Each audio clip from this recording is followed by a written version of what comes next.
Alhamdulillahirabbil alamin wassalatu wassalamu ala Rasulillah wa ala alihi wa ashabihi wa man tabi'ahum bi ihsanin ila yaumil qiyamah. Jamaah yang dirahmati oleh Allah Subhanahu wa taala. Alhamdulillah pada sore hari ini Allah memberikan kita kesempatan dan kesehatan, tentunya nikmat yang perlu kita syukuri agar nikmat tersebut ditambah oleh Allah Subhanahu wa taala. Salawat serta salam semoga tercurah kepada Nabi Muhammad sallallahu alaihi wasallam, kepada keluarganya, sahabat dan para pengikutnya hingga akhir zaman kelak. Jamaah yang dirahmati oleh Allah Subhanahu wa taala, alhamdulillah kita berjumpa lagi bersama Ustadz Muzaki dan Ustadz Andi. Ustadz ya, kaifa halukum? Alhamdulillah, mudah-mudahan sehat semua Ustadz ya, keluarga beserta saudara-saudara semua. Baik. Insyaallah pada pembahasan kali ini yang mudah-mudahan bermanfaat untuk kita semua, bagaimana kata Nabi Muhammad SAW, ittaqudz zulma fa inna dzulma dzulumat yaumul qiyamah. Kita akan membahas tentang kezaliman yang kadang-kadang memang mungkin ini jadi kegelapan nanti bagi kita di hari kiamat, kan begitu saja. Apalagi kita tahu mengenai hadis yang tidak adanya hijab antara orang yang didolimi dengan Allah Subhanahu wa taala apabila dia berdoa. Nah, maka ini perlu Ustaz. Mungkin di kehidupan kita sehari-hari mungkin kita tidak merasa itu sebuah kedoliman, tapi itu mendolimi orang lain, kan begitu saja. Mungkin bisa dijelaskan Ustaz bagaimana tentang kedoliman ini Ustaz. Baik. Ini siapa dulu nih? Ustaz Andi apa saya dulu? Boleh di betul. Biasanya yang kitab yang sudah siap. Iya, namanya aja ngobrol-ngobrol santai. Baik. Bismillahirrahmanirrahim. Alhamdulillah wassalatu wassalamu ala Rasulillah wa ala alihi wa sahbihi ajma'in. Amma ba'du. Alhamdulillah ya, kita diberi kesempatan oleh Allah untuk kembali berkumpul di kesempatan ini untuk berbincang tentang hal-hal yang bermanfaat insyaallah, yaitu tentunya berkaitan dengan agama kita, agama yang sangat mulia, agama yang agung, yaitu agama Islam. Baik, tentang masalah zalim ya, tentunya dalilnya sangat banyak sekali ya, baik dari Al-Quran maupun hadis-hadis Nabi SAW. Misalnya yang kalau kitab yang sering kita baca di kajian masjid-masjid ya, Riyadhus Shalihin itu juga membahas tentang zalim, dan ini kitab-kitab yang lain sangat banyak sekali. Baik, tentang masalah zalim ini, tentunya zalim itu adalah wad'u syai'i fi ghairi mahallihi. Zalim itu adalah meletakkan sesuatu bukan pada tempatnya. Makanya Allah berfirman tentang orang-orang yang berbuat syirik ya.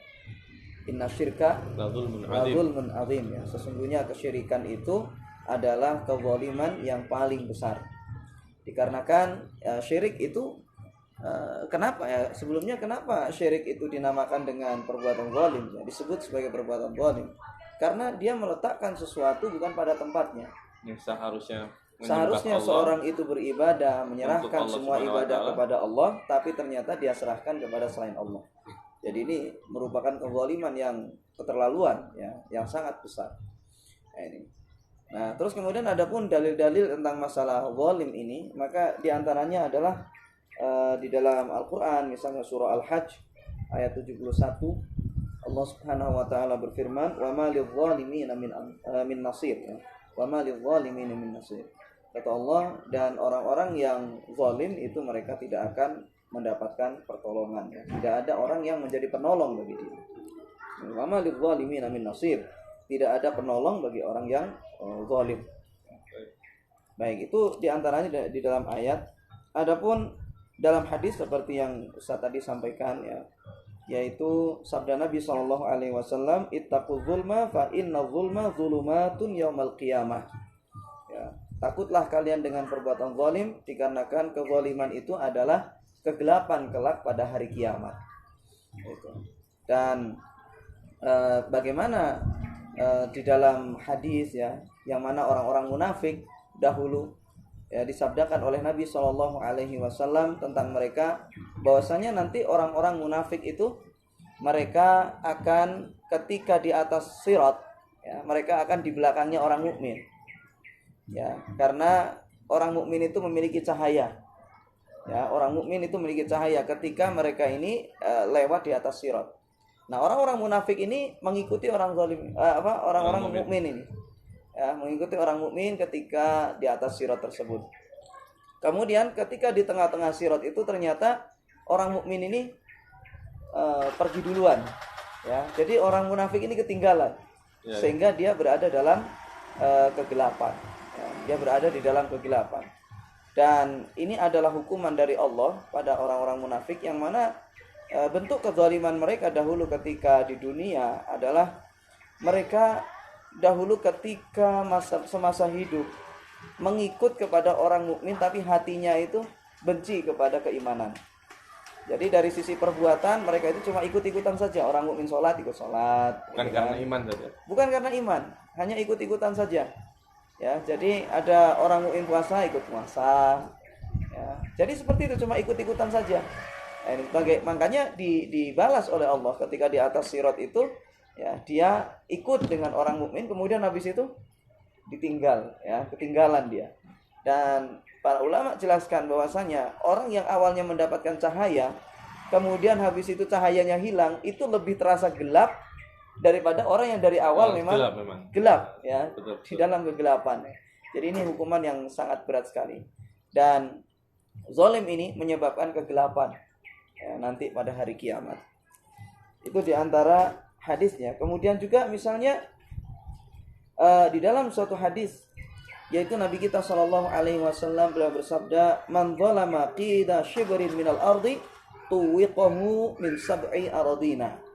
Kata Nabi SAW, barang siapa yang zalim, ya berbuat zalim, mengambil tanah meskipun seukuran hanya 1 jengkal saja, maka nanti pada hari kiamat akan dikalungkan padanya 7 lapis tanah, ya 7 lapis bumi.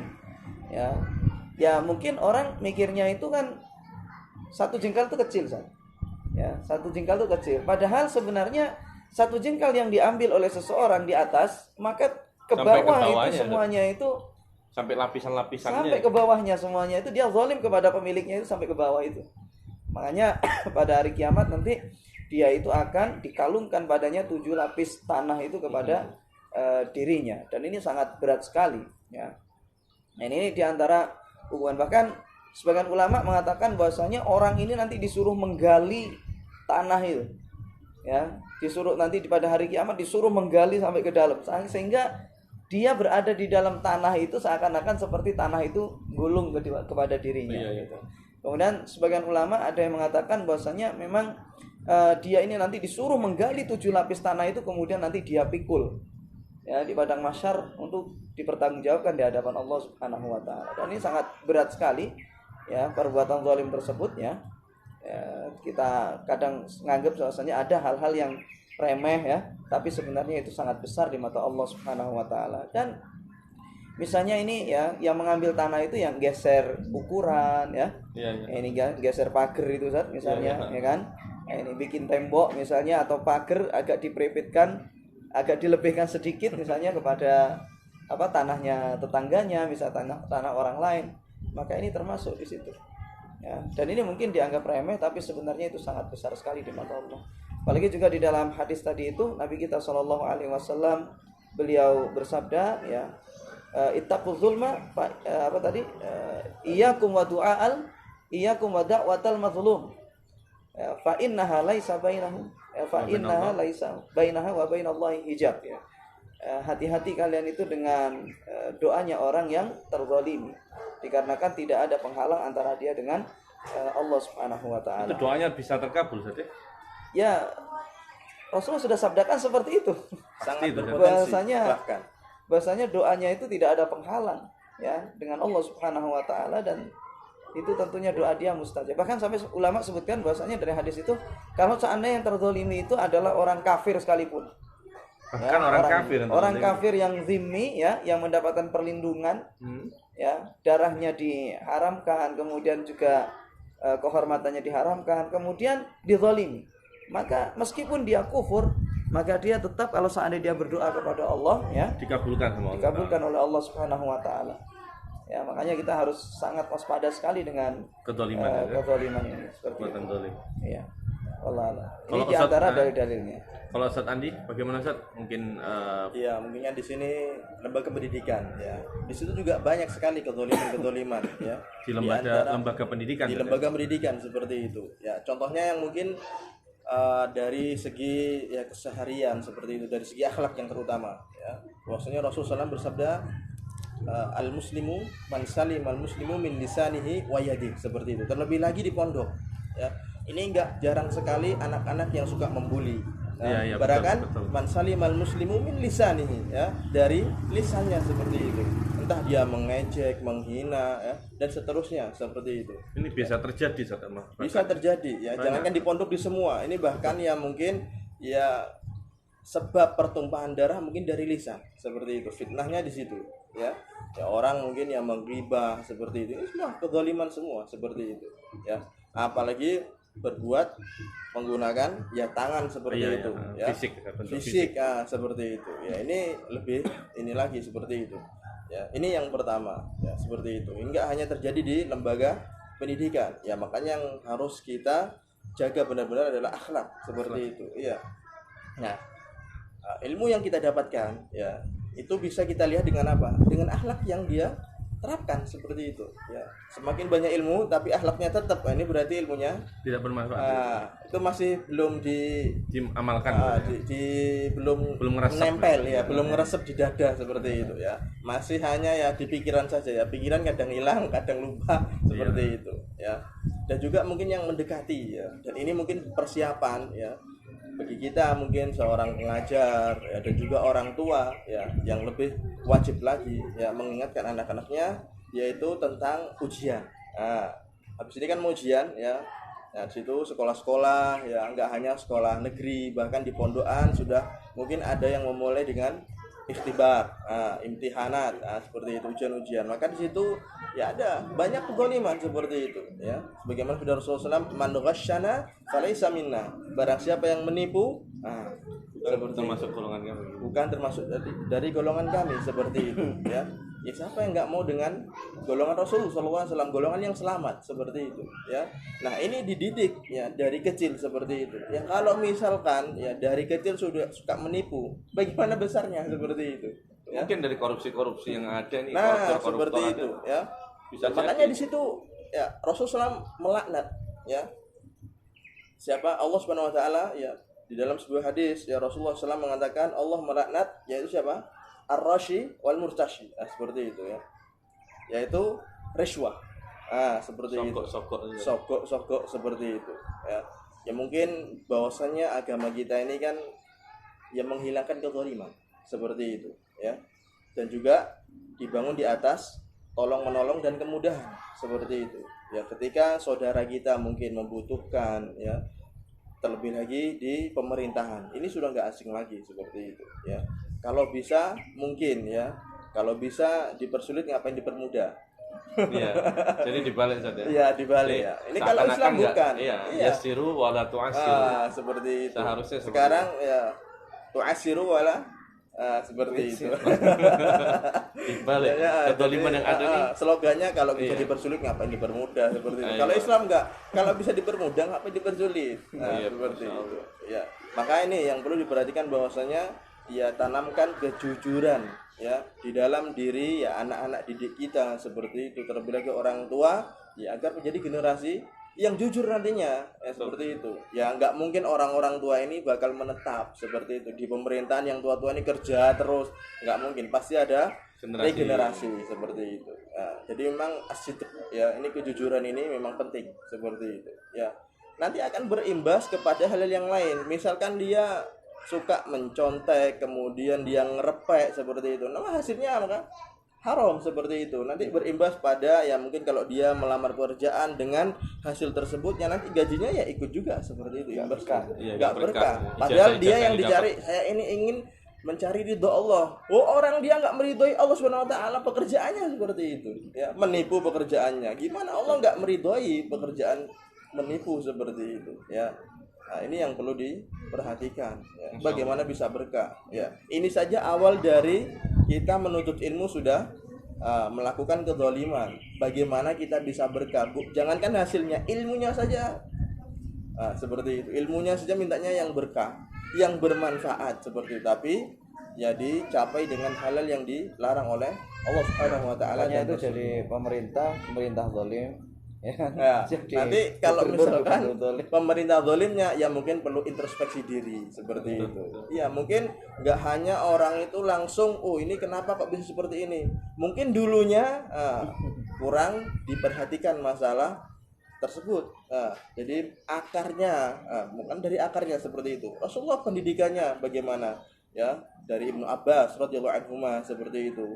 Ya, diajarkan bagaimana bahkan kezaliman yang sangat besar saja. Wa idza sa'alta fas'alillah, seperti ketika memohon mintalah kepada Allah Subhanahu wa taala. Ya, sebagaimana hadis yang disebutkan tadi, ya kezaliman yang sangat besar yaitu kesyirikan. Meminta kepada selain Allah Subhanahu wa taala syirik seperti itu. Ya, mungkin koruptor itu doanya sama dukun. Ya bisa jadi. Jadi ya itu bukan mintanya sama dukun, itu faktor pendukung.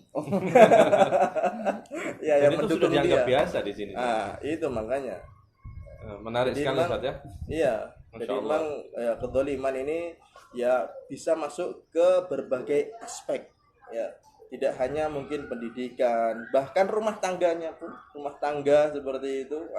Seperti itu. Kayak di dalam rumah tangga nih Ustaz ya.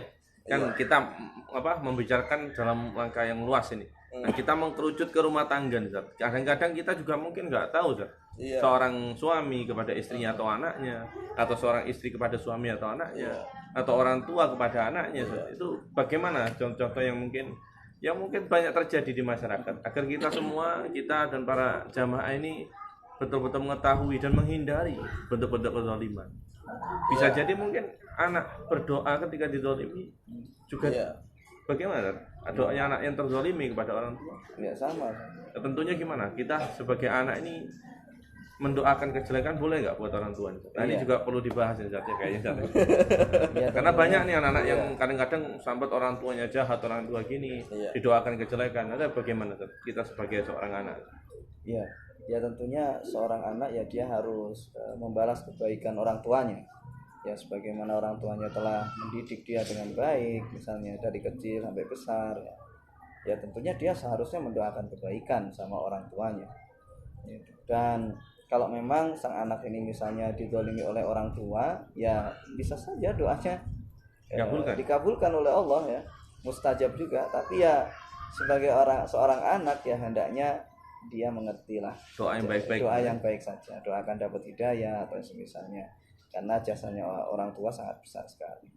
Nah, kalau contoh-contoh dalam rumah tangga tadi yang saya katakan orang tua kepada anak, kadang-kadang mungkin dari perkataan tadi itu bagaimana? Iya, jadi basicnya memang yang pertama ya di surat At-Tahrim ya ayat 6 kalau nggak salah ya itu ya.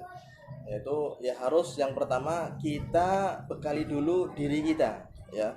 Terutama pemimpin rumah tangga seperti itu. Kalau kita nggak mempunyai ilmu tentang rumah tangga tersebut, ya mungkin mikirnya nikah itu enak, sisanya enak banget.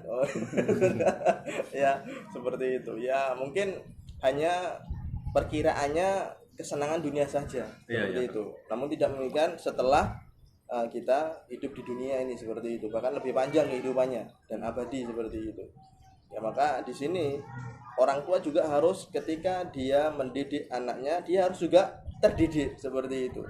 Ya, contohnya menghadiri majelis ilmu. Ya, bagaimana dia mengajari misalkan, nak kamu jangan menipu, tapi bapaknya menipu. Contohnya, Bi, Mi mau kemana? Sebentar Mas suntik, padahal mau bentuk bentuk itu bentuk menipu yang istilahnya sepele, tapi nanti itu bisa menjadi hal yang besar. Dampaknya itu bisa kadang-kadang juga kalau ada tamu kita sering kalau ada tamu itu tahu-tahu bilang Umi tidak ada, bilang Abi tidak ada itu sama seperti itu ajarannya orang tua, jadi ditiru sama anaknya.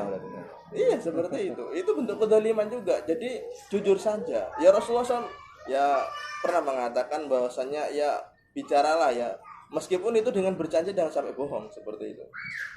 Meskipun bercanda ya, jangan sampai bohong. Apalagi serius.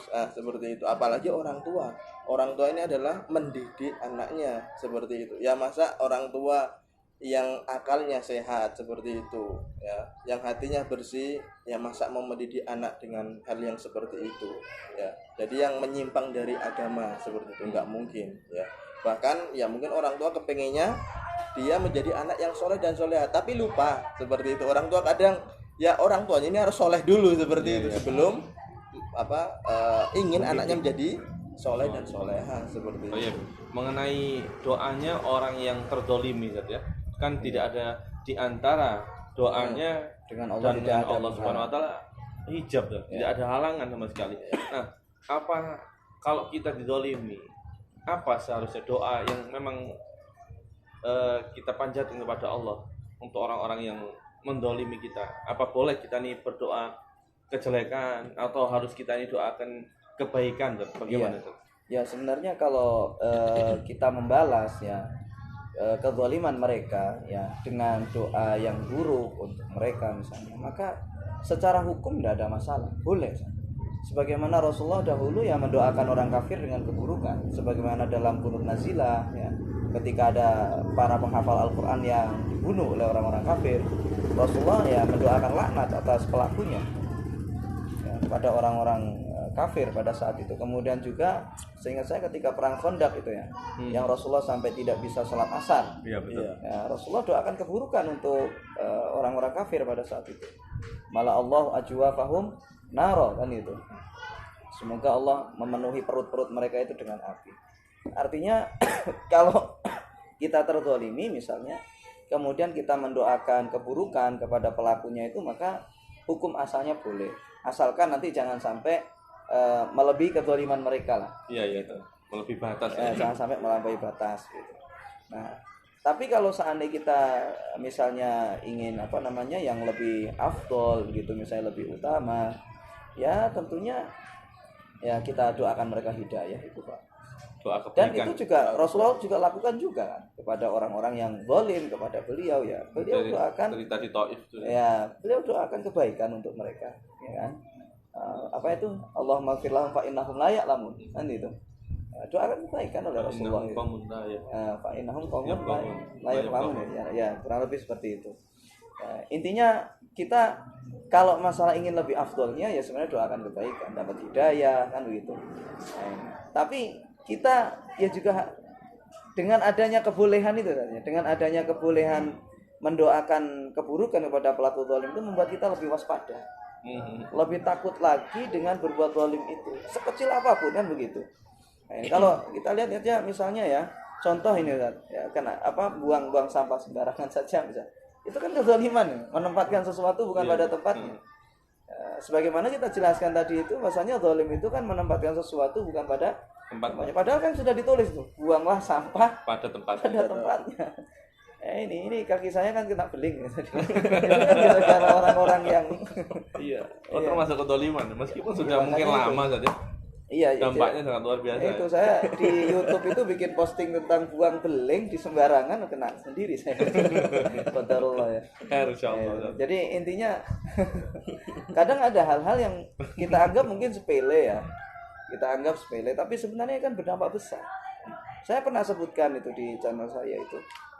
Jadi saya jelaskan kalau seandainya kita buang beling sembarangan semacam itu ya di jalan atau di tempat umum misalnya, itu ada 5.000 orang di sana itu yang menginjak beling itu, maka 5.000 orang itu akan mengirimkan dosa kepada pelakunya kan begitu. Itu berapa orang? Mungkin kalau tidak sampai keinjak, setidaknya kan orang terganggu. Ya, itu orang yang lewat di sana sampai mungkin pakai jalur yang lain, kemudian mungkin akhirnya istilahnya tidak nyaman ya. Tidak nyaman, merasa tidak nyaman di sana, banyak orang, mungkin ribuan orang di sana itu yang merasa tidak nyaman gara-gara perbuatan orang tadi, dan itu menyumbangkan dosa kepada pelaku. Itu. Dan masih banyak sekali ya zalim-zalim yang dianggap remeh itu sama orang-orang. Ya kadang ya karaoke yang ya. Tadi yang masalah keluarga walimah itu kan boleh kita walimah, bahkan disyariatkan walimah, tapi kalau jedar-jedur musiknya kan mengganggu seperti itu. Sangat apalagi yang mungkin yang punya jantung seperti itu, kemudian dep, ini kaget dep langsung dut Iya. Anak kita mau tidur susah seperti itu. Iya, jadi kita nggak nyenyak, beribadah pun nggak khusyuk, nggak nyaman seperti itu ya, padahal mungkin sebab tidak keberkahannya mereka ini karena doanya orang yang terganggu. Iya, seperti itu, nggak tahu ya, karena laisa baina wa bainallah bihijab, seperti itu, nggak ada ya. Kalau kita nggak ada hijab ya bukan masalah apa ini saja saja. Karena kalau kita ngaji juga mungkin di masjid kita dengan keras-keras suara dan mengganggu orang yang sholat sunnah mungkin. Bagaimana? Iya, seperti itu. Ya sama seperti itu ya. Bahkan ya di sini kekhusyuan di dalam sholat itu dituntut seperti itu ya. Tapi kalau sudah terganggu bagaimana bisa khusyuk seperti itu? Bahkan ya meskipun kita dalam tanda kutip ya agak susah seperti itu khusyuk ya, tapi kan kita berusaha seperti itu. Iya. Enggak khusyuk jangan tambahi lagi. Sudah kita itu mungkin yang merasa sulit untuk khusyuk, tapi ditambahi lagi seperti itu, hal-hal yang membuat kita enggak khusyuk ya selesai seperti itu. Insyaallah, tabarakallah ya. Tapi ingat doanya ya orang-orang terzalimi ya seperti itu. Kita enggak tahu. Dan bahkan juga sebaliknya ya, mungkin ada orang sukses ya, itu mungkin ya dari doa-doa orang-orang yang dicintai seperti itu ya, mereka mendoakan ya bisa sukses ya. Jangan dolim kalau seperti sudah sukses, wah ini bilangnya kayak Qorun nanti ya, inna itu ala ilmin indi ya seperti itu. Ada lagi Ustaz yang gimana Ustaz? Kadang kita ini juga sama guru-guru kita ya, kadang dari sisi akhlak itu kurang kayak gitu itu. Kadang guru kita ini dianggap kayak anak kecil. Bentuk kezaliman. Ketika ngisi pengajian dinilai hafalannya tidak kuat, ceramahnya tidak enak. Ini kan bentuk kezaliman. Apalagi bicara sama teman-temannya misalnya, hafalannya kurang kuat. Muncul dai-dai. Sekarang ini memang betul menghina guru-gurunya. Bahkan ilmu yang didapat juga luar biasa ya. Meskipun sedikitnya mungkin, tapi memang betul-betul kita berakhlak ya. Bagaimana sahabat juga menghormati Rasulullah sallallahu alaihi wasallam. Dan saya mungkin mengira mereka ini lupa dengan hadis Rasulullah itu, man adali waliyan faqad adantuhu bil harb. Mungkin tidak hafal loh, bukan lupa, mungkin tidak hafal, belum nyampe. Siapa yang memusuhi ya, melampaui batas kepada orang-orang yang menjadi kekasih Allah umumkan perang. Iya, perang terhadap dia. Ini sangat keterlaluan ya. Ini juga nasihat bagi para jamaah. Kita itu ya saya sendiri juga termasuk murid juga. Betul. Jadi kita ada guru kita yang menyampaikan kebaikan, kita dengar saja lah gitu. Kemudian kita amalkan yang sekiranya kita mampu untuk mengamalkannya kan begitu. Dan tidak selayaknya betul-betul kita mengomentari guru-guru kita. Tidak perlu. Tidak perlu ya. Bukan ranah kita juga seperti itu. Ngapain? Enggak ada. Kita pun mungkin kesalahan kita doakan. Iya. Namanya manusia, guru kita pun manusia seperti itu. Betul. Iya. Ya naudzubillah min dzalik sifat-sifat aslinya kalau misalkan guru kita ya terpeleset ada zallah atau itu ya kita tutupi aib-aibnya seperti itu. Kan sudah jelas hadisnya juga. Iya seperti itu. Pada siapa yang menutupi aibnya enggak usah malah muslim ditutup, apalagi mengadu antara Ustadz A dengan Ustadz B seperti itu. Ini Ustadz Fulan ini gini domba. Mengadu domba. Kezaliman yang sangat luar biasa. Itu bilang ngeri ini Dok. Iya seperti itu. Ya mudah-mudahan kita menjadi dai yang memang betul menghormati guru-guru kita agar nantinya insyaallah ya al jaza min jinsil amal, murid-murid kita pun akan menghormati kita nanti, mendoakan kita. Itu ada lagi yang jangan cuma jadi juri itu. Iya. Tapi enggak bantu apa-apa. Jadi juri itu. Ya, khair insyaallah banyak permasalahan itu ya. Masalah kedzaliman yang tentunya sangat ngeri ini jamaah ya. Tidak ada penghalang antara doanya orang yang terzalimi dengan Allah Subhanahu wa taala. Maka mungkin pembahasan kita sampai di sini. Kita sebagai seorang muslim adalah bersaudara, maka saling membantulah dalam kebaikan dan jangan saling mendolimi. Seperti itu ya. Mungkin kita tutup sampai sekarang. Insyaallah kita berjumpa lagi di minggu berikutnya. Mudah-mudahan dalam keadaan sehat walafiat dan mudah-mudahan bermanfaat untuk kita semua dan jamaah sekalian. Subhanakallahumma wa bihamdika asyhadu an la ilaha illa anta astaghfiruka. Assalamualaikum warahmatullahi wabarakatuh. Waalaikumsalam.